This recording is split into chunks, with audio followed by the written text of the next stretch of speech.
미국 오리건주 포틀랜드의 낡은 단독주택. 늦은 오후의 햇살이 먼지 쌓인 거실 창으로 비스듬히 들어왔습니다. 82살의 저는 소파에 깊숙이 파묻힌 채 가쁜 숨을 몰아쉬고 있었습니다. 가슴이 묵직하게 짓눌렸고 손끝까지 힘이 빠져나가는 느낌이었죠.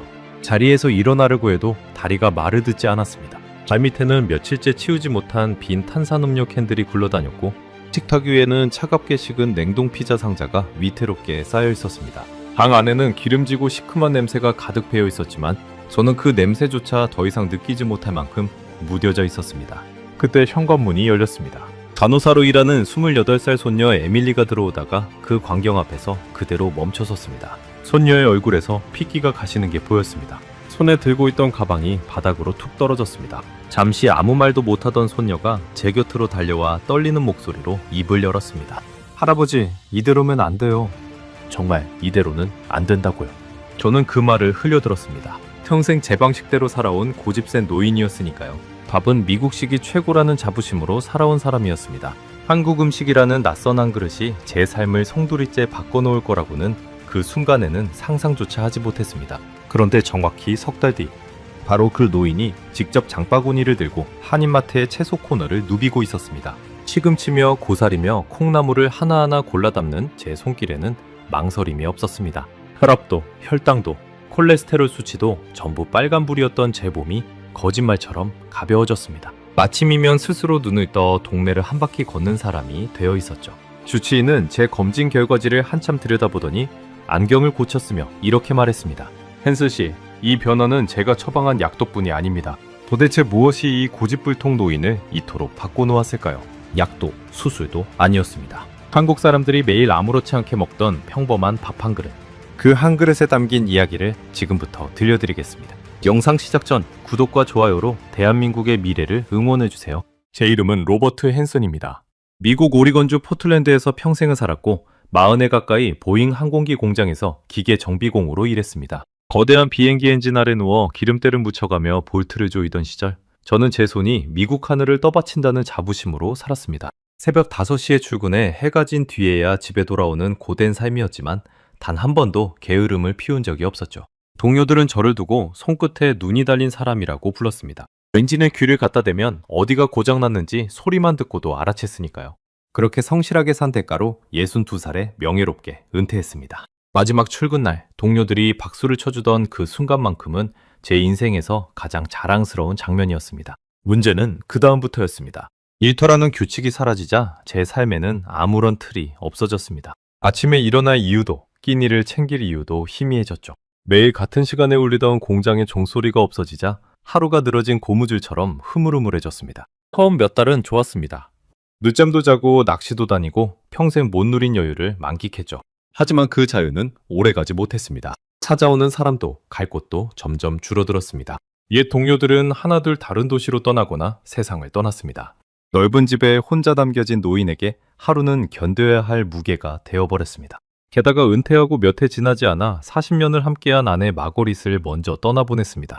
아내는 늘 식탁에 따뜻한 음식을 차려주던 사람이었습니다. 매일 아침 갓 구운 빵 냄새로 저를 깨웠고 저녁이면 오븐에서 익어가는 고기 냄새가 온 집안에 퍼졌죠. 그녀가 떠난 뒤 우리 집 식탁은 천천히 무너지기 시작했습니다. 처음에는 아내가 남긴 요리책을 펴보기도 했습니다. 하지만 거기 적힌 재료들을 사다 손질하고 끓이는 일은 평생 부엌 근처에도 가본 적 없는 제게는 너무 버거웠습니다. 두어 번 시도하다 냄비를 태워 먹은 뒤로 저는 부엌에서 완전히 손을 떼버렸습니다. 그 텅 빈 부엌은 아내의 빈자리를 매일 일깨우는 공간이 되었습니다.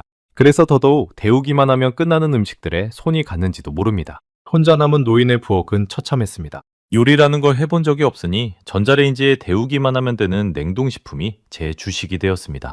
아침은 설탕이 잔뜩 든 시리얼과 탄산음료, 점심은 차로 10분 거리 패스트푸드점의 더블 치즈버거와 감자튀김. 그 가게 점원은 제 얼굴을 외워서 제가 들어서면 묻지도 않고 늘 같은 메뉴를 준비했습니다. 저는 그게 어떤 단골 대접이라도 받는 양 으쓱했습니다. 저녁은 기름이 둥둥 뜨는 냉동 피자 한 판.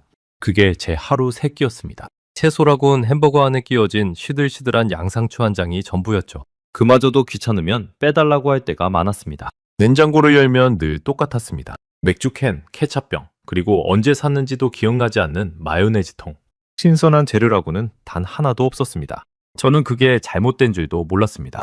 아니, 알면서도 외면했다고 하는 편이 정직하겠네요. 미국 남자라면 고기를 든든하게 먹어야 한다고 믿었습니다. 풀떼기나 뜯어먹는 건 토끼나 하는 짓이라고 비웃었죠.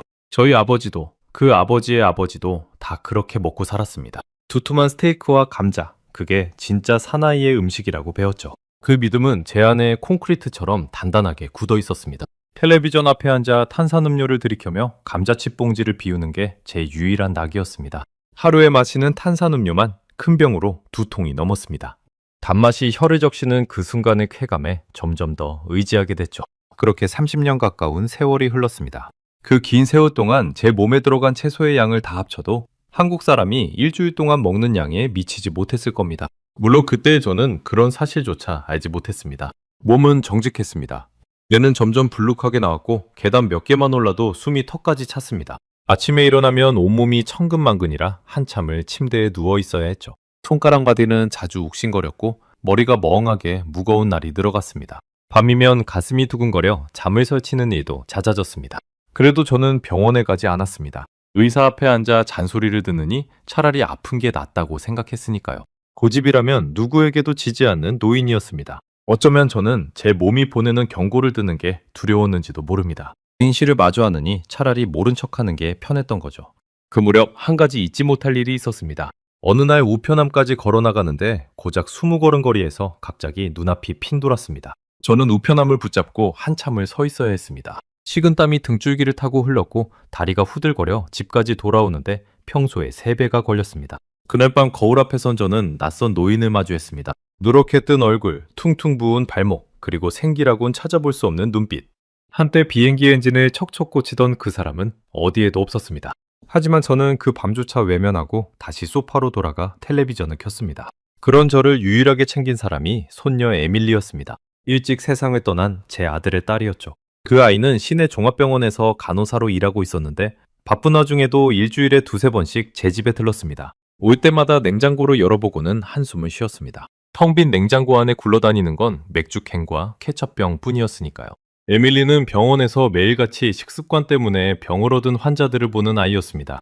그래서 제 식탁을 볼 때마다 마음이 무너졌을 겁니다. 자기 할아버지가 바로 그 길로 걸어가고 있었으니까요. 그 아이는 어릴 적 제 무릎에 앉아 비행기 이야기를 듣던 손녀였습니다. 제가 세상에 남은 유일한 핏줄이기도 했죠. 에밀리에게 저는 단순한 할아버지가 아니라 부모를 일찍 여의은 그 아이가 기댈 수 있는 마지막 어른이었습니다. 그러니 제 건강이 무너지는 걸 지켜보는 일이 그 아이에게 얼마나 큰 두려움이었을지 그때 저는 헤아리지 못했습니다. 할아버지, 제발 채소 좀 드세요. 이러다 큰일 나요. 손녀가 그렇게 말할 때마다 저는 손을 휘휘 내저었습니다. 에밀리, 내 나이가 80이 넘었다. 이제 와서 입맛을 바꾸라고? 난 평생 이렇게 먹고도 멀쩡했어. 내 몸은 내가 알아서 한다. 말은 그렇게 했지만 사실 멀쩡하지 않다는 걸 저 자신이 가장 잘 알고 있었습니다. 다만 인정하고 싶지 않았을 뿐이죠. 변화를 받아들이는 건 곧 제가 지금껏 살아온 방식이 틀렸다고 시인하는 일 같았습니다. 그 자존심이 저를 소파에 붙들어 매고 있었습니다. 평생 자기 손으로 비행기를 고쳐온 사람이 고작 밥상 하나 제대로 못 차린다는 사실을 받아들이기가 죽기보다 싫었던 겁니다. 누군가의 도움을 받는다는 건 제게 곧 패배를 뜻했습니다. 평생 남에게 손 벌리지 않고 살아온 게 제 마지막 자존심이었으니까요. 그 자존심이 결국 저를 벼랑 끝으로 밀어붙이고 있었습니다. 어느 날 에밀리가 조심스럽게 말을 꺼냈습니다. 그날따라 그 아이의 목소리는 평소보다 더 간절했습니다. 할아버지, 저희 병원 동료 중에 한국에서 온 분이 있어요. 이수진이라고? 정말 친절한 분이에요. 그분이 그러는데 한국 음식이 그렇게 건강에 좋대요. 채소도 많고 짜지도 않고. 한번 드셔보시면 어때요? 제가 부탁드려 볼게요. 저는 코웃음을 쳤습니다. 한국 음식이라는 말을 듣자마자 머릿속에 떠오른 건 단 하나, 김치였습니다. 언젠가 텔레비전에서 본 적이 있었죠. 빨갛고 냄새나는 절인 배추. 외국인들이 코를 막고 인상을 찌푸리던 그 장면이요. 발효시킨 음식이라는 말에 저는 상한 음식을 떠올렸습니다. 한국 음식? 그 냄새나는 절인 배추 말이냐? 됐다 됐어. 난 그런 거 안 먹어. 멀쩡한 미국 음식 놔두고 왜 그런 이상한 걸 먹냐? 그런 건 너희 젊은 사람들이나 먹는 거지. 이 늙은이 입맛엔 안 맞아. 소녀는 더 말하지 않고 입을 다물었습니다. 하지만 그 아이의 눈빛에는 쉽게 포기하지 않겠다는 걱정이 가득했습니다. 저는 그 눈빛이 부담스러워 텔레비전 볼륨을 높였습니다. 화면 속 떠들썩한 소리로 손녀의 걱정을 그리고 제 안의 불안을 덮어버리고 싶었던 거죠. 지금 돌이켜보면 그날의 저는 참 어리석은 노인이었습니다. 한 번도 제대로 먹어보지 않은 음식을 단지 낯설다는 이유 하나로 그렇게 모질게 밀어냈으니까요. 제가 그토록 비웃었던 그 빨간 음식이 머지않아 저를 죽음의 문턱에서 끌어올릴 줄은 정말 꿈에도 몰랐습니다. 그리고 그 변화의 첫 신호는 생각보다 훨씬 더 가까이 다가와 있었습니다. 바로 그 다음 주, 제 몸이 끝내 무너져 내리고 말았으니까요. 그 일이 벌어진 건 화요일 아침이었습니다. 앞에서 말씀드렸던 손녀에게 큰 소리를 친 그 며칠 뒤였죠. 평소처럼 침대에서 몸을 일으키려는 순간 천장이 빙글 돌았습니다. 세상이 통째로 기울어지는 것 같았습니다. 손을 뻗어 침대 모서리를 잡으려 했지만 허공만 휘저었죠. 빗속에서 윙 하는 소리가 울렸고 시야가 좁아지더니 사방이 어두워졌습니다. 그대로 바닥으로 미끄러졌습니다. 차가운 마룻바닥에 뺨이 닿는 감촉이 마지막 기억이었습니다. 얼마나 지났을까요? 눈을 떴을 때 저는 낯선 천장 아래 누워 있었습니다. 코끝에 소독약 냄새가 스쳤고 팔에는 가느다란 주사바늘이 꽂혀 있었습니다. 어딘가에서 규칙적인 기계음이 삐삐 하고 울렸습니다. 정원이었습니다. 마침 그날 아침 저를 보러 들렀던 에밀리가 쓰러진 저를 발견하고 구급차를 불렀던 겁니다. 손녀가 10분만 늦게 왔어도 어떻게 됐을지 모른다고 나중에 의사가 말해주었습니다. 그 말을 들었을 때 등골이 서늘해졌습니다. 제 고집이 하마터면 저뿐 아니라 손녀에게도 평생 지울 수 없는 상처를 남길 뻔했으니까요. 침대 옆에 선 에밀리의 눈은 빨갛게 부어 있었습니다. 제 손을 꼭 쥔 그 아이의 손이 떨리고 있었죠. 평생 강한 척만 하던 손녀가 제 앞에서 무너지는 모습을 보자 가슴 한구석이 쿡 쑤셨습니다. 제가 이 아이에게 무슨 짓을 하고 있었던 걸까요? 잠시 후 주치의가 들어왔습니다. 닥터 모랄레스라는 40대 의사였습니다. 그는 차트를 한참 들여다보더니 안경 너머로 저를 똑바로 바라봤습니다. 그의 표정은 더없이 진지했습니다. 헨슨 씨, 솔직하게 말씀드리겠습니다. 지금 상태가 매우 좋지 않습니다. 그는 검사 결과지를 하나씩 짚어가며 설명했습니다. 혈압은 위험 수치를 한참 넘어섰고 공복 혈당도 당뇨 진단 기준을 훌쩍 웃돌았습니다. 콜레스테롤 수치는 혈관이 언제 막혀도 이상하지 않을 정도였죠. 간 수치마저 나빠져 있었습니다. 숫자 하나하나가 빨간색으로 표시되어 있었습니다. 마치 제 몸 전체가 비상등을 켜고 있는 것 같았습니다. 그는 제 또래의 환자들과 제 수치를 나란히 보여주었습니다. 같은 나이대 평균보다 거의 모든 항목이 한참 위쪽에 찍혀 있었죠. 저는 그제야 제가 얼마나 위태로운 줄 위에 서 있었는지 실감했습니다. 이대로 가면 심근경색이나 뇌졸중이 언제 와도 이상하지 않습니다. 오늘 쓰러지신 것도 그 전조 증상일 수 있어요. 솔직히 이 나이에 이 정도 수치면 지금까지 큰일이 없었던 게 운이 좋았던 겁니다. 저는 입이 바싹 말랐습니다. 침을 삼키려 해도 목구멍이 모래처럼 까끌까끌했습니다. 평생 제 몸 하나는 자신 있다고 큰 소리치던 사람이었는데 그 모든 자신감이 한순간에 부서져 내렸습니다. 손끝이 차갑게 식어가는 게 느껴졌습니다. 약을 처방해드리겠습니다. 혈압약, 혈당약, 콜레스테롤약. 하지만 헨슨 씨, 한 가지 분명히 말씀드릴 게 있습니다. 닥터 모랄레스는 잠시 말을 멈추고 저를 응시했습니다. 약은 어디까지나 보조수단입니다. 진짜 문제는 드시는 음식이에요. 매일 무엇을 드시느냐가 바뀌지 않으면 이 약들도 결국 소용이 없습니다. 제가 수십 년간 환자들을 봐왔지만 식탁을 바꾸지 않고 건강을 되찾은 분은 거의 없었습니다. 반대로 약을 줄이거나 끊은 분들은 하나같이 식탁부터 바꾼 분들이었어요. 채소를 늘리고 짜고 기름진 걸 줄이고 가공식품을 멀리한 분들 말입니다. 그는 잠시 숨을 고르더니 한마디를 덧붙였습니다. 헨슨 씨, 솔직히 말씀드리면 제가 환자분께 드릴 수 있는 가장 좋은 처방은 약이 아닙니다. 그건 매일의 밥상이에요. 다만 그 처방은 의사가 아니라 환자분 스스로 내려야 하는 거죠. 식탁을 바꾸라는 말. 저는 그 말이 무슨 뜻인지 알면서도 외면하고 싶었습니다. 평생 먹어온 방식을 송두리째 버리라니 그건 제 인생을 부정하라는 말처럼 들렸으니까요. 하지만 침대 옆에서 흐느끼는 손녀를 보자 더는 고집을 부릴 수 없었습니다. 사흘 뒤 저는 퇴원해 집으로 돌아왔습니다. 하지만 집은 여전히 그대로였습니다. 빈 탄산음료 캔과 피자 상자가 쌓인 그 거실. 그 광경을 보자 닥터 모랄레스의 말이 다시 귓가에 맴돌았습니다. 무엇을 먹느냐가 바뀌지 않으면 소용없다는 그 말이요. 처음으로 저는 그 익숙한 풍경이 부끄럽게 느껴졌습니다. 평생 자랑스러워하던 제 삶의 방식이 사실은 저를 천천히 죽이고 있던 함정이었다는 생각이 들었죠. 그날 밤 저는 처방받은 약을 한 움큼 삼키며 멍하니 천장을 바라봤습니다. 이 알약들이 정말 저를 살릴 수 있을까? 아니면 의사 말대로 결국 헛수고일까? 그날 저녁 에밀리가 다시 찾아왔습니다. 이번에는 혼자가 아니었습니다. 그 아이 곁에는 처음 보는 동양인 여성이 서 있었습니다. 단정한 차림에 따뜻한 미소를 지닌 사람이었죠. 할아버지, 인사하세요.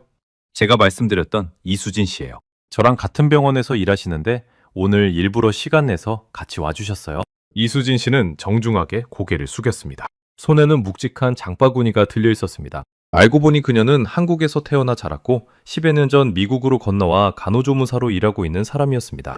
낯선 땅에서 고향의 맛이 그리울 때마다 직접 한식을 만들어 먹으며 버텨왔다고 했죠. 그래서 한식이 사람의 몸에 어떤 변화를 주는지 누구보다 잘 아는 사람이었습니다. 헨슨 할아버지, 처음 뵙겠습니다. 에밀리한테 이야기 많이 들었어요. 제가 도움이 될 수 있을지 모르겠지만 한국 음식이 할아버지 건강에 정말 좋을 것 같아서요. 저는 떨떠름한 표정을 감추지 못했습니다. 한국 음식이라는 말에 또다시 그 빨간 절인 배추가 떠올랐으니까요. 하지만 쓰러져 병원까지 다녀온 마당에 손녀가 데려온 손님 앞에서 매몰차게 굴 수도 없었습니다. 뭐, 그래요. 완주시오. 하지만 미리 말해두는데 난 입맛이 까다로운 사람이오. 이상한 건 못 먹어요.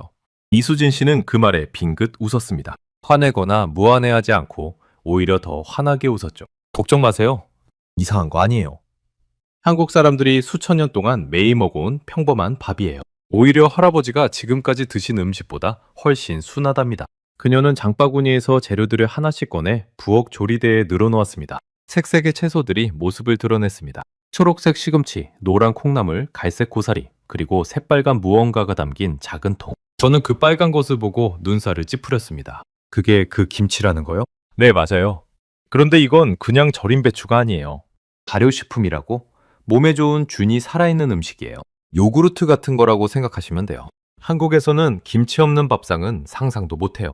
아기 때부터 노인이 될 때까지 거의 매일 먹는답니다. 요구르트라는 말에 저는 조금 의외라는 생각이 들었습니다. 제가 알던 김치의 이미지와는 사뭇 달랐으니까요. 살아있는 균이라니, 그 빨간 것이 상한 음식이 아니라 오히려 살아있는 음식이라는 말이 묘하게 머릿속에 박혔습니다. 하지만 여전히 마음 한구석에는 의심이 가득했습니다. 저 빨갛고 냄새나는 것이 정말 제 몸에 좋을 리 없다고 평생 굳어온 편견이 속삭이고 있었죠. 한국 사람들이 그렇게 오래 먹어왔다는데 다들 멀쩡하다면 어쩌면 내가 틀렸을 수도 있겠다는 생각이 아주 잠깐 스쳤지만 저는 이내 고개를 저었습니다. 이수진 씨는 능숙한 손놀림으로 채소를 다듬기 시작했습니다. 시금치를 데쳐 물기를 꼭 짜고 콩나물을 삶아 무치고 당근을 가늘게 채 썰어 살짝 볶았습니다. 그녀가 움직일 때마다 부엌에서는 한 번도 맡아본 적 없는 향이 피어올랐습니다. 마늘과 참기름이 어우러진 고소하면서도 낯선 냄새.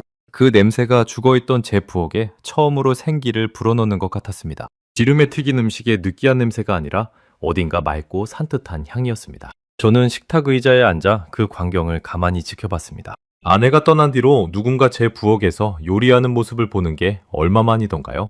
도마 위에서 칼이 경쾌하게 움직이는 소리, 채소가 끓는 물에 들어가며 나는 보글거리는 소리, 참기름이 뜨거운 팬에 닿으며 퍼지는 향, 그 모든 것이 오랫동안 잊고 지냈던 집의 온기를 되살렸습니다. 가슴 깊은 곳에서 알 수 없는 감정이 천천히 차올랐습니다. 그게 무엇인지는 그때 미처 알지 못했지만요. 어쩌면 그것은 오랜만에 느끼는 기다림이라는 감정이었는지도 모릅니다. 누군가 나를 위해 정성껏 무언가를 만들어준다는 그 따뜻한 말입니다. 그날 밤 제 인생을 통째로 바꿔놓을 한 그릇이 만들어지고 있었습니다. 그리고 그 한 그릇을 입에 넣는 순간 저는 제가 평생 알아온 음식의 세계가 얼마나 좁았는지를 깨닫게 됩니다. 이수진 씨가 마지막으로 큰 녹그릇을 식탁에 내려놓았습니다. 그 안에 담긴 광경에 저는 잠시 말을 잃었습니다. 새하얀 밥을 가운데 두고 5가지 색의 나물이 동그랗게 둘러앉아 있었습니다. 초록빛 시금치, 노란 콩나물, 주황빛 당근, 갈색 고사리, 그리고 새하얀 무생채.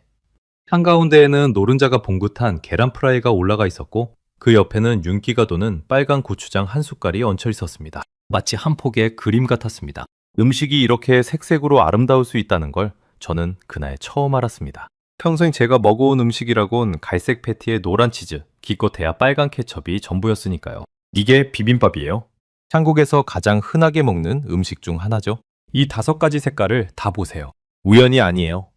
색깔 하나하나가 다른 영양소거든요. 한국에서는 식당에서도 집에서도 심지어 비행기 기내식으로도 나오는 국민 음식이에요. 저는 솔직히 시큰둥했습니다. 보기에는 예뻤지만 결국 밥에 풀떼기 몇 가지 얹은 것 아니냐는 생각이 머릿속을 떠나지 않았으니까요. 평생 두툼한 스테이크를 먹어온 사람에게 이 알록달록한 한 그릇은 어딘가 부실해 보였습니다. 이걸 먹고 어떻게 든든할 수 있나 싶었죠. 고기 한 점 보이지 않는 밥상이라니 제 상식으로는 도무지 이해가 되지 않았습니다. 이걸 어떻게 먹는 거요? 그냥 떠먹으면 되나? 보아하니 밥 따로 나물 따로 떠먹는 건 아닌 것 같은데. 아니요, 할아버지. 비빔밥은 비벼 먹는 밥이라는 뜻이에요. 이렇게 숟가락으로 전부 골고루 섞어주세요. 고추장도 같이요. 너무 세게 으깨지 말고 부드럽게 굴리듯이요. 저는 어색하게 숟가락을 들어 그릇 안을 휘저었습니다. 5가지 색이 서서히 뒤섞이며 하나의 빛깔로 어우러졌습니다. 빨간 고추장이 밥알 하나하나에 옷을 입히듯 퍼져나갔습니다. 솔직히 그 모습은 조금 신기했습니다. 따로따로 놓였을 때보다 섞이고 나니 훨씬 먹음직스러워 보였으니까요. 숟가락을 휘젓는 동안 코끝으로 고소한 참기름 향과 알싸한 마늘 향이 끊임없이 올라왔습니다. 침이 고이는 게 느껴졌습니다. 그러고 보니 음식을 보고 군침이 돈 게 대체 얼마만이던가요? 소녀와 이수진 씨가 기대 어린 눈으로 저를 바라보고 있었습니다. 저는 마지못해 한 숟갈을 입에 넣었습니다. 그리고 그 순간 저는 멈췄습니다. 뭐랄까요? 제가 예상했던 맛이 전혀 아니었습니다. 매울 거라 각오했는데 맵지 않았습니다. 짤 거라 생각했는데 짜지도 않았습니다. 고소한 참기름 향이 입안 가득 퍼졌고 나물 하나하나가 제각기 다른 식감을 냈습니다. 아삭한 콩나물, 부드러운 시금치, 쫄깃한 고사리.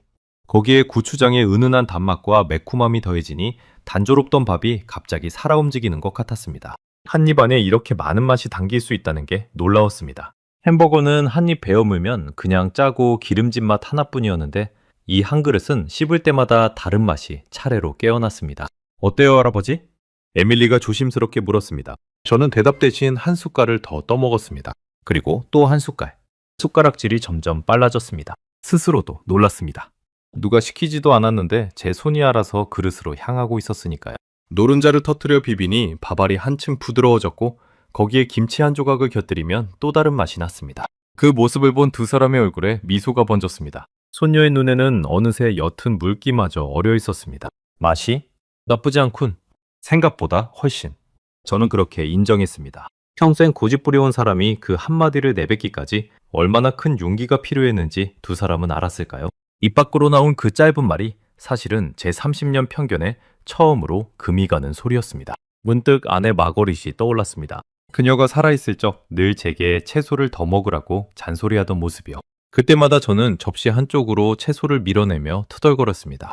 만약 아내가 지금 이 자리에 있었다면 뭐라고 했을까요? 아마 흐뭇하게 웃으며 한마디 했겠죠. 그것 봐요, 로버트. 내가 뭘 했어요. 그 생각에 코끝이 시큰해졌습니다. 아내가 그토록 바라던 모습을 저는 그녀가 떠난 뒤에야 낯선 한국 음식 앞에서 보여주고 있었습니다. 신기한 일은 식사를 마친 뒤에 벌어졌습니다. 늘 피자나 햄버거를 먹고 나면 속이 더부룩하고 묵직해서 한참을 소파에 늘어져 있어야 했습니다. 트림이 올라오고 목이 타서 또 탄산음료를 들이켜기 일쑤였죠. 위장이 돌덩이를 삼킨 것처럼 무겁고 식곤증에 그대로 잠들어 버리는 날도 많았습니다. 그런데 그날은 달랐습니다. 그릇을 깨끗이 비웠는데도 속이 편안했습니다. 배는 분명히 불렀는데 몸은 무겁지 않았습니다. 처음 느껴보는 기분이었습니다. 마치 몸 안에 맑은 물이 한 차례 흐르고 간 것 같았죠. 식사 후인데도 머리가 맑았고 오히려 몸에 가벼운 기운이 도는 것 같았습니다. 오랜만에 느끼는 산뜻함이었습니다. 종아리지 신기한 노릇이었습니다. 이상하군. 분명 한 그릇을 다 먹었는데 왜 이렇게 속이 편하지? 평소 같으면 벌써 소파에 뻗어 있을 텐데 말이야. 제가 혼잣말처럼 중얼거리자 이수진 씨가 빙긋 웃으며 설명했습니다. 그게 바로 비빔밥의 비밀이에요, 할아버지. 이 한 그릇 안에 밥, 채소, 단백질이 다 균형 있게 들어있거든요. 양은 푸짐한데 기름지지 않으니까 속이 편한 거예요. 같은 한 끼라도 햄버거랑은 완전히 다르답니다. 기름이 적으니까 위에 부담이 없고 식이섬유가 많으니까 소화도 천천히 부드럽게 되는 거죠. 그녀는 종이에 간단한 숫자를 적어 보여주었습니다. 비빔밥 한 그릇은 대략 500칼로리 안팎인데 그 안에 단백질이 20g이 넘고 식이섬유도 풍부하다고 했습니다. 부피는 큰데 칼로리는 낮고 영양은 꽉 차 있다는 거죠. 반면 제가 매일 먹던 더블 치즈버거 세트는 비슷한 양이라도 채소는 거의 없이 기름과 정제 탄수화물로만 채워져 있었습니다. 같은 양을 먹어도 한쪽은 몸을 살리고 한쪽은 몸을 망가뜨리는 셈이었죠. 한번 비교해 볼까요, 할아버지? 햄버거 세트 하나에 든 채소는 양상추 한두 장에 토마토 한 조각이 전부예요. 그런데 이 비빔밥 한 그릇에는 시금치, 콩나물, 당근, 고사리, 무까지 5가지 채소가 한가득 들어가요. 채소 양만 따져도 비교가 안 되죠. 저는 숫자를 들여다보며 천천히 고개를 끄덕였습니다. 평생 기계를 다뤄온 사람이라 숫자 앞에서는 정직해질 수밖에 없었습니다. 비행기 엔진은 숫자가 틀리면 추락합니다. 그런데 제 몸이라는 엔진은 30년 동안 잘못된 숫자로 굴러가고 있었던 겁니다. 그 사실을 이 작은 종이 한 장이 똑똑히 보여주고 있었습니다. 문득 궁금증이 일었습니다. 저는 이수진 씨에게 물었습니다. 한국 노인들은 정말 이렇게 매일 채소를 먹소? 우리 같은 늙은이가 그게 가능한가? 이수진 씨는 고개를 끄덕였습니다. 그럼요. 한국 어르신들은 하루에 채소와 과일을 정말 많이 드세요. 특히 70 넘은 어르신들은 젊은 사람들보다 더 챙겨 드신답니다. 나물 반찬, 김치, 된장국 이런 게 평생 밥상에 빠지질 않으니까요. 그래서 한국이 세계에서 손꼽히게 오래 사는 나라가 된 거예요. 거창한 비결이 아니라 그냥 매일의 밥상이 비결인 거죠. 세계에서 손꼽히게 오래 사는 나라. 그 말이 제 귀에 오래 맴돌았습니다. 그러니까 제 앞에 놓인 이 한 그릇은 단순한 한 끼가 아니라 한 나라가 수천 년 동안 쌓아온 건강의 비밀이 응축된 결과물이었던 겁니다. 저는 그 사실을 미처 몰랐던 제 자신이 부끄러워졌습니다. 지구 반대편의 작은 나라가 이런 지혜를 품고 있을 줄은 단 한 번도 상상해 본 적이 없었으니까요. 할아버지가 지금까지 드신 음식은 칼로리만 높고 영양은 텅 빈 음식이었어요. 그런데 비빔밥은 정반대예요. 같은 한 끼인데 몸에 들어가는 게 완전히 다른 거죠. 그 말이 제 가슴에 콕 박혔습니다. 칼로리만 높고 영양은 텅 빈 음식. 저는 30년 동안 제 몸을 그런 음식으로 채워왔던 겁니다. 비싼 기름과 설탕으로 제 혈관을 천천히 막아왔던 거죠. 그런데 이 평범해 보이는 한 그릇에는 제가 평생 외면해온 모든 것이 담겨 있었습니다. 병원에서 닥터 모랄레스가 했던 말이 그제야 온전히 이해됐습니다. 약이 아니라 식탁을 바꾸라던 그 말. 그가 말한 진짜 처방이 바로 이런 것이었구나 하는 깨달음이 머리를 스쳤습니다. 이수진 씨는 5가지 색에 대해서도 알려주었습니다. 초록 채소는 비타민과 엽산을, 노란 채소는 항산화 성분을, 빨간 고추장과 채소는 또 다른 영양소를 준다고요. 흰색무와 밥은 또 다른 역할을 하고 검은빛이 도는 고사리 같은 나물도 저마다 제 몫이 있다고 했습니다. 한국 사람들은 수천 년 전부터 이 5가지 색을 한 그릇에 담아 균형을 맞춰왔다고 했습니다. 그게 거창한 영양학 지식이 아니라 그냥 조상 대대로 내려온 밥상의 지혜라는 겁니다. 영양제니 건강 보조식품이니 하는 게 생기기 한참 전부터 한국 사람들은 밥상 하나로 그 모든 균형을 이미 맞춰왔다는 거였죠. 옛날 한국 어머니들은 영양소라는 말도 몰랐어요. 그런데도 본능적으로 알았던 거예요. 색이 다양해야 몸에 좋다는 거예요. 그래서 밥상을 차릴 때 일부러 여러 색을 골고루 올렸어요. 그게 1000년, 2000년 쌓이고 쌓여서 지금의 한식이 된 거죠. 할아버지, 비빔밥 5가지 색이 다 이유가 있어요. 그게 수천 년 내려온 한국 밥상의 지혜예요. 저는 빈 그릇을 가만히 내려다봤습니다. 손가락 끝이 살짝 떨렸습니다. 의심으로 가득했던 마음이 그 한 그릇 앞에서 천천히 허물어지고 있었습니다. 평생 풀떼기라고 비웃었던 음식이 사실은 제 어리석음을 비추는 거울이었다는 걸 그제야 어렴풋이 깨달았습니다. 한 끼의 밥이 사람의 생각을 이렇게 흔들 수 있다는 게 그 순간에는 거의 믿기지 않을 정도였습니다. 돌아가기 전 이수진 씨는 냉장고에 반찬 몇 가지를 넣어두고 갔습니다. 작은 통에 담긴 김치도 그중 하나였죠. 그녀는 내일 한 입만 드셔보세요. 비빔밥이 괜찮으셨다면 김치도 분명 다르게 느껴지실 거예요. 라고 말했습니다. 그날 밤 두 사람이 돌아간 뒤 저는 한참을 식탁에 앉아 있었습니다. 텅 빈 녹그릇만이 식탁 위에 덩그러니 놓여 있었죠. 평소 같으면 텔레비전을 켜고 감자칩 봉지를 뜯었을 시간이었습니다. 그런데 그날은 손이 가지 않았습니다. 대신 저는 천천히 냉장고로 걸어가 문을 열었습니다. 맥주캔과 케첩병 사이에 작고 빨간 김치통이 낯설게 놓여 있었습니다. 저는 그 통을 한참 바라보다가 조심스럽게 뚜껑을 열었습니다. 코끝에 알싸하면서도 시큼한 향이 스쳤습니다. 평생 코를 막던 그 냄새가 그날따라 묘하게 식욕을 자극했습니다. 저는 젓가락으로 김치 한 조각을 집어 입에 넣었습니다. 아삭하게 씹히는 소리와 함께 시원하고 알싸한 맛이 입안에 퍼졌습니다. 매콤하면서도 시큼한, 그러면서도 어딘가 깊은 맛. 오래 묵힌 발효의 맛이라는 게 이런 거구나 싶었습니다. 비빔밥과는 또 다른 충격이었습니다. 그리고 또 한 번 제가 알던 세계가 무너지는 소리를 들었습니다. 그 평범한 한 조각 속에 제 인생을 송두리째 바꿀 더 큰 이야기가 기다리고 있었습니다. 그날 이후 제 삶에 작은 균열이 생기기 시작했습니다. 아니, 균열이 아니라 새로운 길이 열렸다고 해야 옳겠네요.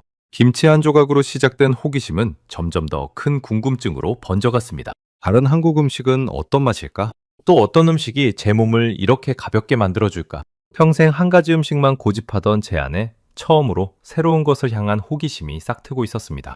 이수진 씨는 일주일에 2-3번씩 시간을 내어 제 집을 찾아왔고 그때마다 한국 음식을 한 가지씩 가르쳐 주었습니다. 처음에는 옆에서 구경만 하던 저도 어느새 조리대 앞에 서서 어설프게 칼질을 따라하고 있었습니다. 손녀 에밀리도 시간이 날 때마다 들러 함께 음식을 만들었습니다. 텅 비어 적막하던 제 집에 다시 사람들의 웃음소리와 음식 냄새가 차오르기 시작했습니다. 된장국부터 배웠습니다. 갈색 된장을 물에 풀고 두부와 애호박, 파를 썰어 넣어 끓이는 단순한 국이었습니다. 이수진 씨는 된장 역시 김치처럼 콩을 오래 발효시켜 만든 음식이라고 했습니다. 한국 사람들이 수백 년, 아니 수천 년 동안 먹어온 발효식품의 정수라고요. 콩을 삶아 메주를 띄우고 그걸 소금물에 담가 몇 달을 묵히면 된장과 간장이 나뉘어 나온다는 그 과정을 듣고 있자니 그저 한 그릇의 국이 아니라 긴 시간과 정성이 응축된 음식이라는 생각이 들었습니다. 처음 된장국을 한술 떠먹었을 때 그 구수하고 깊은 맛에 저는 또 한 번 놀랐습니다. 하지 않으면서도 속을 든든하게 데워주는 그런 맛이었습니다. 차가운 미국식 시리얼로 아침을 때우던 제게 따뜻한 국 한 그릇이 아침 식탁에 오른다는 건 그 자체로 낯선 위로였습니다. 이수진 씨는 나물 반찬 만드는 법도 가르쳐 주었습니다. 시금치 나물, 콩나물 무침, 무생채, 고사리 나물.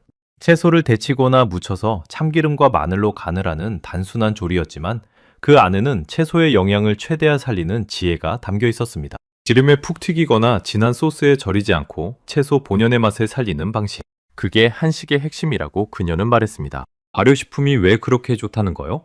그냥 오래 묵힌 음식 아니요? 제가 묻자 이수진 씨는 차근차근 설명해 주었습니다. 오래 묵힌 게 아니라 좋은 균이 음식을 더 좋게 만드는 거예요. 김치, 된장, 고추장, 청국장. 이런 발효식품 안에는 우리 장 속에 사는 좋은 균들과 비슷한 균이 살아있어요. 그게 소화를 돕고 몸의 면역력을 높여준대요. 한국 사람들이 감기에 잘 안 걸리고 장이 튼튼한 게 다 이런 음식 덕분이라는 연구도 많아요. 요즘은 외국 학자들도 김치를 세계에서 가장 건강한 음식 중 하나로 꼽는 거요. 세계에서 가장 건강한 음식. 그 말에 저는 헛웃음이 나왔습니다. 불과 몇 주 전까지만 해도 저는 그 김치를 두고 냄새나는 절인 배추라며 코를 막던 사람이었으니까요.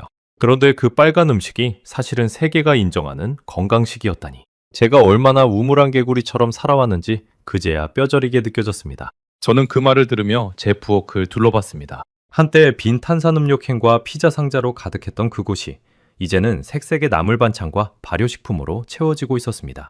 냉장고를 열면 빨간 김치통, 갈색 된장통, 그리고 손질해 둔 신선한 채소들이 가지런히 놓여 있었습니다. 변화는 그렇게 제 가장 가까운 곳에서부터 일어나고 있었습니다. 그리고 며칠이 지나면서 제 몸도 조용히 신호를 보내기 시작했습니다. 처음에는 아주 작은 변화였습니다. 아침에 눈을 떴을 때 예전처럼 온몸이 무겁지 않았습니다. 한참을 침대에 누워 끙끙대던 제가 어느 날부터 비교적 가뿐하게 몸을 일으키고 있었던 거죠. 화장실 가는 일도 한결 편해졌습니다. 평생 변비로 고생하던 제가 채소를 먹기 시작하면서 속이 시원해지는 걸 느꼈습니다. 탄산음료를 입에 달고 살던 입맛도 조금씩 바뀌었습니다. 단 음료를 마시면 예전처럼 개운하지 않고 오히려 텁텁하게 느껴지기 시작한 겁니다. 혀가 점점 정직해지는 것 같았습니다. 자극적인 단맛이 아니라 음식 본연의 담백한 맛이 더 좋게 느껴졌으니까요. 참 신기한 변화였습니다. 대신 식사 때 마시는 따뜻한 보리차 한 잔이 그렇게 개운할 수가 없었습니다. 본격적으로 한식 식단을 이어가면서 저는 제 지난 30년을 자꾸만 돌아보게 되었습니다.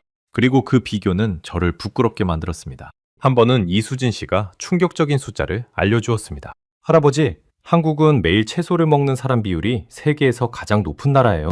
15살 넘는 인구의 99%가 매일 채소를 먹는데요. 미국은 92%고요. 그것도 적은 건 아니지만 한국은 거의 모든 사람이 매일 채소를 먹는 셈이죠. 99%. 거의 모든 국민이 매일 채소를 먹는 나라라니 저는 그 숫자 앞에서 할 말을 잃었습니다. 저는 일주일에 채소를 한 번이라도 제대로 먹었던가요? 아니, 한 달에 한 번이라도요. 부끄럽지만 거의 없었습니다. 햄버거 속 양상추 한 장을 채소라고 부를 수 있다면 모를까요? 미국도 92%라는 적지 않은 숫자였지만 저는 그 92%에도 끼지 못하는 사람이었습니다.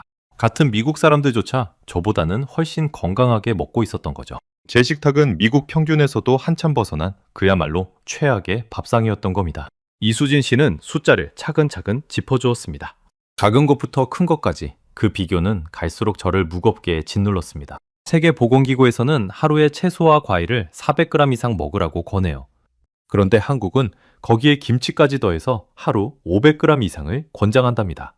그만큼 한국 밥상에는 채소가 기본으로 깔려 있는 거예요. 한 연구에서는 하루에 채소와 과일을 560g 넘게 먹은 사람들이 암이나 심혈관 질환으로 죽을 확률이 40% 넘게 낮아졌다는 결과도 있었어요. 40%. 채소를 충분히 먹는 것만으로 죽음의 위험이 절반 가까이 줄어든다는 그 숫자가 제 심장을 쿵 내려앉게 했습니다. 만약 제가 30년 동안 한국 사람들처럼 먹었다면 저는 지금 쓰러지지도 않았을 테고 병원 신세도 지지 않았을 겁니다. 어쩌면 제 아내가 떠난 뒤에도 더 건강하고 활기차게 살 수 있었을지도 모르죠. 저는 손가락으로 제 접시를 가만히 짚어봤습니다. 30년 동안 제 하루 채소 섭취량은 400g은커녕 40g도 되지 않았을 겁니다. 한국 사람들이 매일 당연하게 채워온 그 양을 저는 평생 단 한 번도 채워본 적이 없었던 거죠. 손끝이 저릿하게 떨려왔습니다. 제가 제 몸에 무슨 짓을 해온 건지 그 숫자가 무자비할 만큼 똑똑히 보여주고 있었습니다. 특히 충격적이었던 건 한국 노인들에 관한 이야기였습니다. 이수진 씨는 한국에서는 나이가 들수록 오히려 채소를 더 챙겨 먹는 어르신이 많다고 했습니다. 70이 넘은 노인들이 매일 나물과 김치, 된장국을 거르지 않는다고요. 제 또래의 한국 노인들은 평생 그렇게 먹어온 겁니다. 그런데 같은 나이에 저는 소파에 누워 탄산음료와 냉동피자로 하루를 때우고 있었던 거죠. 같은 시대, 같은 지구에 사는 두 노인의 밥상이 이렇게나 달랐던 겁니다. 이수진 씨는 자신의 할머니 이야기를 들려주었습니다. 한국에 계신 그 할머니는 90이 넘은 나이에도 직접 텃밭을 가꾸고 매일 손수 나무를 무쳐 드신다고 했습니다. 허리는 조금 굽었어도 정정하게 걸어다니고 큰 병치레 한 번 없이 지내신다고요. 그 이야기를 듣는데 제 가슴 한구석이 시려왔습니다. 저는 그 할머니보다 한참 젊은데도 우편함까지 걸어나가는 것조차 힘들어 쓰러진 사람이었으니까요. 나이가 문제가 아니었습니다. 매일 무엇을 먹느냐, 그게 두 노인의 운명을 갈라놓았던 겁니다. 저는 그날 밤 오래도록 잠을 이루지 못했습니다. 천장을 바라보며 제 지난 30년을 곱씹었습니다. 만약 누군가 더 일찍 제게 이 사실을 알려줬더라면, 아니, 누군가 알려줬어도 그 고집불통 노인이 과연 들었을까요? 어쩌면 저는 쓰러져 병원에 실려가고 나서야 비로소 귀를 열 수 있었던 건지도 모릅니다. 그 무렵부터 저는 직접 장을 보기 시작했습니다. 처음에는 이수진 씨가 함께 가주었지만 나중에는 혼자서도 한인마트를 찾았습니다. 포틀랜드에 있는 큰 한국 식료품점이었습니다. 처음 그 문을 열고 들어섰을 때의 기분을 저는 아직도 잊지 못합니다. 가게 안은 제가 평생 봐온 미국 마트와는 완전히 다른 세상이었습니다. 입구부터 형형색색의 채소가 산더미처럼 쌓여 있었습니다. 이름도 모르는 푸른잎 채소들, 다양한 종류의 버섯, 무와 배추, 콩나물과 두부. 한쪽 벽면에는 크고 작은 김치통들이 줄지어 진열되어 있었고 또 다른 코너에는 갖가지 장과 발효식품이 가득했습니다. 공기 중에는 참기름과 마늘 그리고 발효의 향이 은은하게 떠다녔습니다. 어디선가 갓 지은 밥 냄새와 국 끓는 냄새도 풍겨왔습니다. 가게 한쪽에서는 즉석에서 한국 음식을 만들어 팔고 있었거든요. 저는 그 광경에 압도되어 한참을 멍하니 서 있었습니다. 이 모든 게 음식이라니. 미국에서 평생을 산 제가 한 번도 가보지 못한 전혀 다른 식문화의 세계가 바로 제 동네 안에 펼쳐져 있었던 겁니다. 더 놀라운 건 그 가게 안이 손님들로 북적였다는 사실입니다. 한국 사람뿐 아니라 저 같은 미국 사람들도 카트를 끌고 채소며 김치를 담고 있었습니다. 젊은 부부, 운동복 차림의 청년, 그리고 백발의 노인까지. 한국 음식이 더는 한국 사람만의 것이 아니라는 걸 저는 그 자리에서 두 눈으로 확인했습니다. 나중에 알게 된 사실인데 이런 한국 식료품점은 미국 전역으로 빠르게 퍼지고 있다고 했습니다. 작은 가게 하나로 시작했던 한인마트들이 이제는 미국 곳곳에 큰 매장을 열며 성장하고 있다는 거였죠. 그만큼 한국 음식을 찾는 미국 사람이 늘어나고 있다는 뜻이었습니다. 제가 겪은 변화가 사실은 미국 전역에서 동시에 일어나고 있는 더 큰 흐름의 일부였던 겁니다. 장을 보던 중 한 점원이 다가와 친절하게 말을 걸었습니다. 제가 어색하게 채소 앞에서 망설이고 있는 걸 본 모양이었습니다. 그녀는 어떤 채소가 어떤 요리에 좋은지, 김치는 어떻게 보관하는지 하나하나 알려주었습니다. 처음 보는 채소를 들어 보이며 이건 이렇게 무쳐 드시면 맛있어요 라고 일러주기도 했죠. 그날 이후 저는 그 한인마트에 단골이 되었습니다. 갈 때마다 점원과 인사를 나누고 새로운 한국 음식을 추천받았습니다. 어떤 날은 새로 들어온 나물을, 어떤 날은 계절김치를 권해주었습니다. 평생 혼자였던 노인에게 그 작은 교류는 음식 이상의 의미가 있었습니다. 아내가 떠난 뒤로 누군가와 이렇게 따뜻한 대화를 나눠본 게 얼마만이던가요? 한국 음식은 제 몸뿐 아니라 메말랐던 제 마음에도 조금씩 온기를 채워주고 있었습니다. 집으로 돌아와 장바구니를 풀어놓고 보니 그 안에는 초록빛, 노란빛, 빨간빛 채소들이 가득했습니다. 한때 맥주캔만 굴러다니던 제 냉장고가 이제는 신선한 색으로 가득 차 있었습니다. 그 모습을 바라보는데 가슴이 뜨겁게 차올랐습니다. 단순히 음식이 바뀐 게 아니었습니다. 제 삶 전체가 죽어가던 그 무채색의 일상이 다시 색을 되찾고 있었던 겁니다. 저는 채소를 하나하나 다듬어 냉장고에 정리하며 오랜만에 콧노래를 흥얼거렸습니다. 아내가 떠난 뒤로 처음 있는 일이었습니다. 비행기 엔진을 고치던 그 손으로 이제는 시금치를 다듬고 물을 썰고 있다는 게 스스로도 믿기지 않았습니다. 어느 저녁 저는 처음으로 혼자 힘으로 비빔밥을 만들었습니다.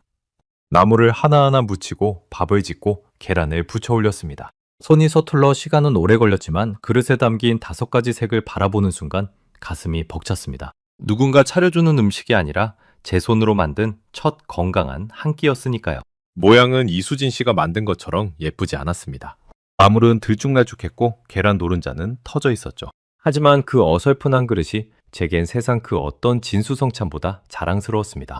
평생 비행기 엔진은 척척 고치면서도 달걀 하나 제대로 붙이지 못하던 제가 두 손으로 직접 건강한 밥상을 차려낸 거니까요. 한술 떠먹으며 저는 나도 모르게 중얼거렸습니다. 30년을 햄버거로 채운 위장이 나물 한 접시에 이렇게 편안할 줄은 몰랐어.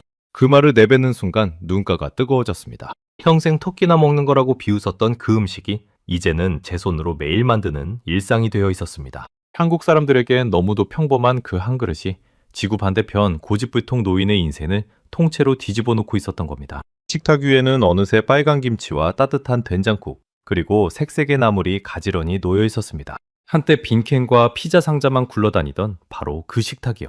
그리고 그 변화는 제 식탁을 넘어 제 몸속에서도 조용히 일어나고 있었습니다. 다만 그것이 얼마나 놀라운 변화인지는 다시 병원을 찾는 날에야 비로소 숫자로 확인하게 됩니다. 그렇게 석 달이 흘렀습니다. 계절은 어느덧 바뀌어 있었고 제 일상도 몰라보게 달라져 있었습니다. 재검진 날이 다가왔습니다. 병원으로 향하는 차 안에서 저는 묘한 긴장감에 사로잡혔습니다. 손바닥에 땀이 배어났죠. 석 달 동안 열심히 식단을 바꿨지만 과연 그게 숫자로 나타날까? 혹시 의사가 또다시 고개를 저으며 한숨을 쉬는 건 아닐까? 그런 불안이 마음 한구석을 짓눌렀습니다. 몸으로는 분명 변화를 느끼고 있었지만 평생 기계를 다뤄온 사람이라 저는 숫자로 확인되기 전까지는 함부로 기뻐하지 않는 버릇이 있었습니다. 비행기는 느낌이 아니라 계기판의 숫자로 판단해야 하는 법이니까요. 병원에 도착해 체열을 하고 혈압을 재고 여러 검사를 마쳤습니다. 결과를 기다리는 동안 저는 대기실 의자에 앉아 손가락을 까딱거렸습니다. 에밀리가 옆에서 제 손을 잡아주었습니다. 그 아이의 손도 저처럼 조금 떨리고 있었습니다. 우리는 별다른 말을 하지 않았습니다. 그저 서로의 손을 꼭 잡은 채 결과를 기다렸습니다. 그 짧은 시간이 어찌나 길게 느껴지던지요. 대기실 벽시계의 초침 소리가 유난히 크게 들렸습니다. 마침내 진료실로 불려 들어갔습니다. 닥터 모랄레스가 제 검사 결과지를 들여다보고 있었습니다. 그런데 그의 표정이 이상했습니다. 석 달 전 안경 너머로 저를 근심스럽게 바라보던 그 얼굴이 아니었습니다. 그는 결과지와 저를 번갈아 보더니 천천히 안경을 벗었습니다. 헨슨 씨, 이거 정말 본인 결과가 맞습니까? 저는 가슴이 철렁했습니다. 뭔가 잘못된 줄 알았으니까요. 무슨 문제라도 있어? 닥터 모랄레스는 고개를 가로저었습니다. 그리고 그의 입가에 천천히 미소가 번졌습니다. 문제가 아니라 그 반대입니다. 혈압이 정상 범위로 내려왔어요. 혈당도 마찬가지고요. 콜레스테롤 수치는 솔직히 제 눈을 의심할 정도입니다. 석 달 전과 비교하면 완전히 다른 사람의 결과를 보는 것 같아요. 그는 두 장의 결과지를 나란히 놓고 보여주었습니다. 석 달 전 온통 빨갛게 표시되어 있던 그 수치들, 그리고 지금 대부분이 정상 범위의 검은 글씨로 바뀌어 있었습니다. 같은 사람의 몸에서 나온 숫자라고는 믿기지 않을 만큼 달라져 있었죠. 위험 수치를 한참 넘어섰던 혈압은 정상으로 돌아왔고 당뇨 기준을 웃돌던 혈당도 안정권에 들어와 있었습니다. 언제 혈관이 막혀도 이상하지 않다던 콜레스테롤 수치마저 건강한 사람의 그것과 다름없어졌습니다. 나빠져 있던 간 수치까지 회복되어 있었죠. 하나하나가 다 석 달 전과는 완전히 다른 숫자였습니다.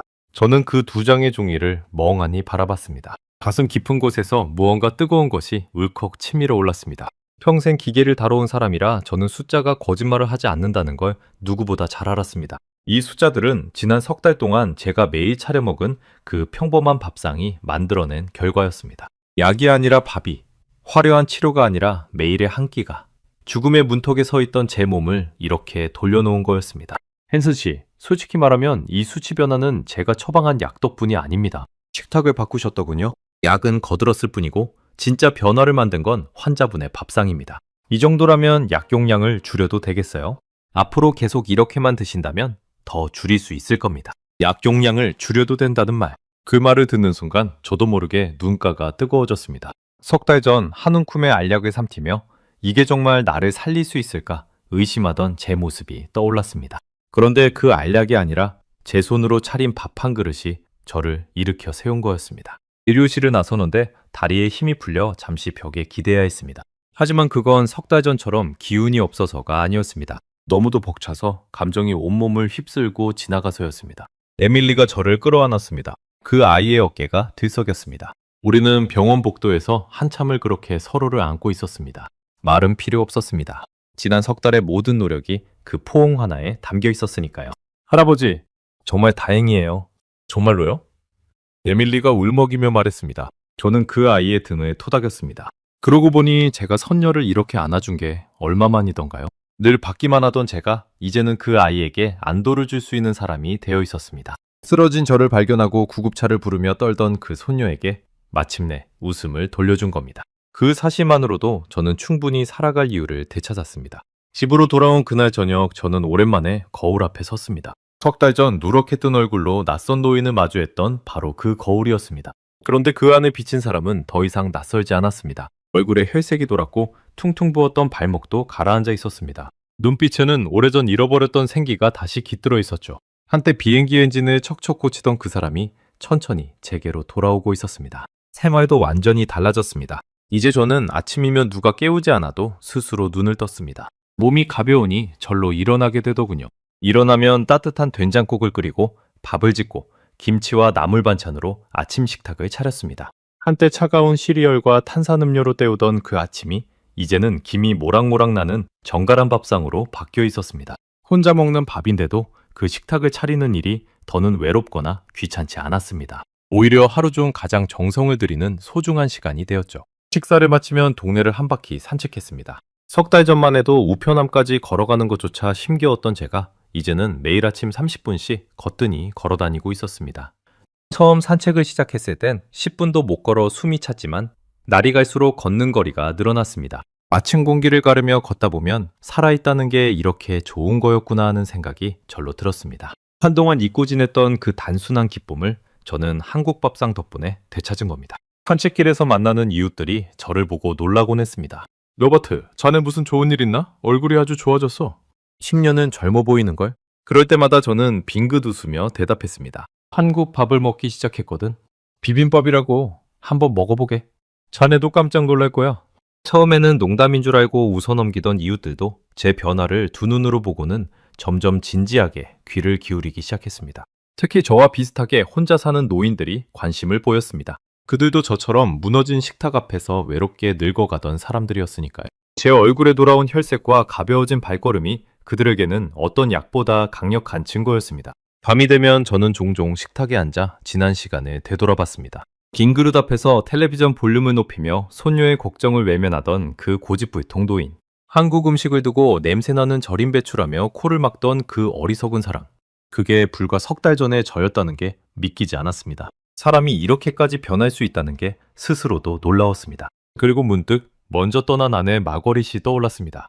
그녀가 그토록 채소를 먹으라고 잔소리할 때 귀담아 들었더라면 어쩌면 그녀와 더 오래 함께할 수 있었을지도 모릅니다. 그 생각에 코끝이 시큰해졌지만 이번엔 후회만은 아니었습니다. 늦었지만 저는 이제라도 제 삶을 되찾았으니까요. 그리고 그건 분명 하늘에 있는 아내도 바라던 모습이었을 겁니다. 저는 식탁 위에 차려진 비빔밥을 내려다봤습니다. 그러다 문득 아내가 살아생전 자주 하던 말이 떠올랐습니다. 여보, 음식이 곧 약이에요. 좋은 걸 먹어야 건강하게 오래 살죠. 그때는 그저 잔소리로만 들렸던 그 말이 이제는 세상에서 가장 깊은 진리처럼 느껴졌습니다. 아내가 미국식 표현으로 했던 그 말을 저는 지구 반대편 한국의 밥상에서 비로소 깨달은 셈입니다. 음식이 곧 약이라는 것. 화려한 약병이 아니라 매일의 정직한 한 끼가 사람을 살린다는 것을요. 저는 빈 의자를 바라보며 조용히 중얼거렸습니다. 당신 말이 맞았어, 마거릿. 너무 늦게 알아서 미안하구려. 창밖으로 스며드는 저녁 햇살이 마치 아내의 미소처럼 따뜻하게 식탁을 비췄습니다. 어느 날 저녁 에밀리가 비빔밥을 함께 먹다가 조심스럽게 물었습니다. 할아버지, 솔직히 처음엔 정말 안 드실 줄 알았어요. 그렇게 고집이 세셨는데 어떻게 마음을 바꾸신 거예요? 저는 들고 있던 숟가락을 잠시 멈추고 천천히 입을 열었습니다. 에밀리, 이건 약이 아니야. 그냥 밥이야. 한국 사람들이 매일 먹는 평범한 밥. 그런데 그 평범한 밥이 약도 못한 일을 해냈어.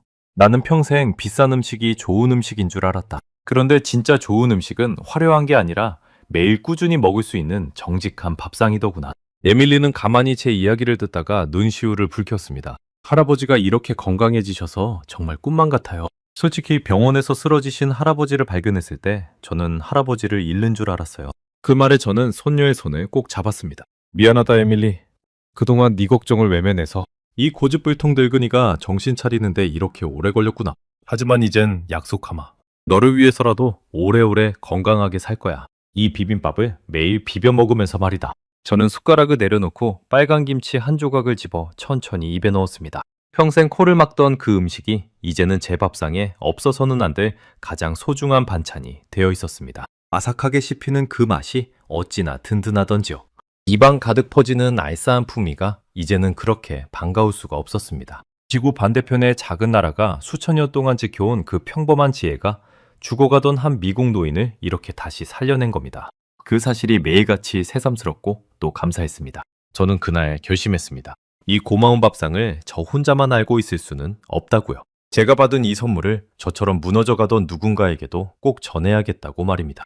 그 작은 결심이 머지않아 제 동네 전체를, 아니 그 너머까지 흔들어 놓을 줄은 그때까지만 해도 미처 알지 못했습니다. 그로부터 다시 반년이 흘렀습니다. 포틀랜드에 다시 봄이 찾아왔을 무렵 제 삶은 또 한 번 놀라운 방향으로 흘러가고 있었습니다. 제가 시작한 작은 변화가 어느새 동네 전체로 번지고 있었던 겁니다. 처음에는 산책길에서 마주친 이웃 노인 몇 사람이었습니다. 제 변화를 본 그들이 하나둘 비빔밥을 궁금해했고 저는 기꺼이 제 집으로 그들을 초대해 직접 비빔밥을 만들어 대접했습니다. 5가지 색의 나물을 올리고 고추장을 곁들여 비비는 법을 가르쳐 주었죠. 처음엔 저처럼 의심하던 그들도 한술 떠먹고 나면 똑같은 표정을 지었습니다. 제가 처음 비빔밥을 맛봤을 때 지었던 바로 그 놀란 표정 말입니다. 소문은 빠르게 퍼졌습니다. 한 노인이 좋아지자 그 옆집 노인이, 또 그 옆집 노인이 관심을 가졌습니다. 어느새 우리 동네 한인마트에는 백발의 미국 노인들이 줄지어 장을 보는 진풍경이 펼쳐졌습니다. 처음엔 저 혼자 어색하게 채소 앞에서 망설이던 그곳에 이제는 제 또래 이웃들이 카트를 끌고 김치며 된장을 담고 있었던 겁니다. 점원들도 그 변화에 즐거워했습니다. 한 번은 단골이 된 점원이 제게 농담을 건넸습니다. 할아버지가 저희 가게 홍보대사세요. 할아버지 덕분에 단골 어르신이 부쩍 늘었어요. 그 말에 저는 껄껄 웃었습니다. 평생 풀떼기라며 채소를 비웃던 노인이 이제는 한인마트 홍보대사가 되었다니. 인생이란 참 알 수 없는 거였습니다. 저는 이웃들에게 제 이야기를 솔직하게 들려주었습니다. 쓰러져 병원에 실려갔더니, 의사에게 경고를 들었더니, 그리고 비빔밥 한 그릇으로 다시 일어선 일까지요. 제 이야기를 들은 노인들의 눈빛이 달라지는 게 보였습니다. 그들 역시 저처럼 무너진 식탁 앞에서 외롭게 늙어가며 몸이 망가져가던 사람들이었으니까요. 제 변화는 그들에게 희망이 되었습니다. 늦은 나이에도 얼마든지 다시 시작할 수 있다는 살아있는 증거가 된 거죠. 그런데 제가 나중에 알게 된 사실은 이게 결코 우리 동네만의 이야기가 아니었다는 겁니다. 손녀 에밀리가 어느 날 흥미로운 자료를 보여주었습니다. 할아버지, 이것 좀 보세요. 지금 미국 전체에서 한국 음식 열풍이 불고 있대요. 할아버지만 그런 게 아니었어요. 자료에 담긴 숫자들은 놀라웠습니다. 한국 농식품 수출액이 2025년에 100억 달러를 넘어 역대 최고를 기록했다고 했습니다. 거기에 관련 산업까지 더한 K푸드 수출은 136억 달러를 돌파했다고요. 그리고 그 가장 큰 시장이 바로 미국이라는 겁니다. 미국이 한국 음식을 가장 많이 사들이는 나라가 된 거죠. 김치 수출은 사상 최고치를 경신했고 한국의 간편식이 건강한 음식이라는 인식이 퍼지면서 미국으로의 수출이 절반 넘게 뛰었다고도 했습니다. 전 세계 곳곳에서 3명 중 2명꼴로 한국 음식을 먹어본 시대가 되었다는 조사 결과도 있었습니다. 저는 그 숫자들을 천천히 곱씹었습니다. 136억 달러. 그 거대한 숫자 안에 어쩌면 제가 한인마트에서 사들인 작은 김치 한 통과 된장 한 통도 포함되어 있을 터였습니다. 지구 반대편 작은 나라의 밥상이 이렇게 거대한 흐름이 되어 제 식탁까지 흘러들어온 거였습니다. 그리고 그 흐름은 지금도 계속 커지고 있었습니다. 한국 정부는 앞으로 이 수출을 더 늘리겠다는 목표까지 세웠다고 하더군요. 한 끼의 밥이 한 나라의 미래를 떠받치는 산업이 되어 있었던 겁니다. 미국 사람들이 왜 갑자기 한국 음식을 좋아하게 된 걸까? 제가 묻자 에밀리가 웃으며 답했습니다. 여러 이유가 있겠죠? 한국 드라마나 음악이 유행하면서 한국 문화에 관심이 커진 것도 있고요. 그런데 무엇보다 사람들이 점점 건강한 음식을 찾기 시작했거든요. 기름지고 가공된 음식에 지친 사람들이 채소가 많고 발효식품이 풍부한 한식에서 답을 찾은 거예요. 할아버지가 그러셨던 것처럼요. 그 말이 제 마음에 깊이 와닿았습니다. 그렇습니다. 저는 미국 전역에서 동시에 일어나고 있는 거대한 변화의 아주 작은 한 조각이었던 겁니다. 가공식품에 찌들어 병들어가던 수많은 미국 사람들이 저마다 할 방식으로 한국 밥상을 만나 새로운 길을 찾고 있었던 거죠. 저는 가끔 텔레비전에서 한국 음식을 소개하는 프로그램을 봅니다. 유명한 요리사들이 비빔밥과 김치를 극찬하고 건강 전문가들이 한식의 균형 잡힌 영양을 칭송하는 모습을 그럴 때마다 저는 묘한 자부심마저 느낍니다. 그들이 말하는 그 건강의 비밀을 저는 이미 제 몸으로 직접 증명해냈으니까요. 이수진 씨와도 여전히 인연을 이어가고 있습니다. 이제 그녀는 단순히 한식을 가르쳐준 사람이 아니라 제 소중한 친구가 되었습니다. 가끔 그녀의 한국인 친구들까지 제 집에 놀러와 함께 음식을 만들어 먹곤 합니다. 평생 혼자 외롭게 늙어갈 줄 알았던 제 집이 이제는 다양한 사람들의 웃음소리로 가득 찬 따뜻한 공간이 되었습니다. 며칠 전에는 손녀 에밀리에게 직접 비빔밥 비비는 법을 가르쳐 주었습니다. 한때는 손녀가 저를 가르치려 애썼는데 이제는 제가 그 아이를 가르치는 입장이 된 겁니다. 나물을 무치고 밥을 짓고 색깔을 맞춰 그릇에 담는 법을요. 에밀리가 어설프게 숟가락으로 밥을 비비는 모습을 보며 저는 빙긋 웃었습니다. 그리고 가만히 말했습니다. 한국 사람들에겐 평범한 한 끼였겠지. 그런데 그 평범한 게 날 일으켰단다. 소녀는 비비던 손을 멈추고 저를 바라봤습니다. 그 눈빛에는 할아버지를 향한 깊은 사랑과 존경이 담겨 있었습니다. 저는 그 순간 제 인생에서 가장 값진 것을 손에 쥐었다는 걸 알았습니다. 건강을 되찾은 것도 새로운 친구들을 얻은 것도 소중했지만 무엇보다 사랑하는 손녀에게 무언가를 물려줄 수 있는 사람이 되었다는 것. 그게 가장 큰 선물이었습니다. 언젠가 에밀리도 자기 아이에게 이 비빔밥 비비는 법을 가르쳐줄 날이 오겠죠? 그렇게 한국의 밥상이 우리 가족의 식탁에서 세대를 넘어 이어질 거라고 생각하니 가슴이 뭉클해졌습니다. 이제 83살이 된 저는 오늘도 아침이면 따뜻한 된장국을 끓이고 5가지 색의 비빔밥을 비빕니다. 한때 빈 탄산음료 캔과 냉동 피자 상자로 가득했던 제 식탁은 이제 세상에서 가장 건강하고 따뜻한 밥상이 되었습니다. 가끔 거울 앞에 서면 죽음의 문턱에서 돌아온 한 노인이 환하게 웃고 있습니다. 돌이켜보면 저를 살린 건 거창한 무언가가 아니었습니다. 한국 사람들이 수천 년 동안 아무렇지 않게 차려온 그 평범한 밥상. 5가지 색에 담긴 조상의 지혜, 발효의 시간이 빚어낸 깊은 맛.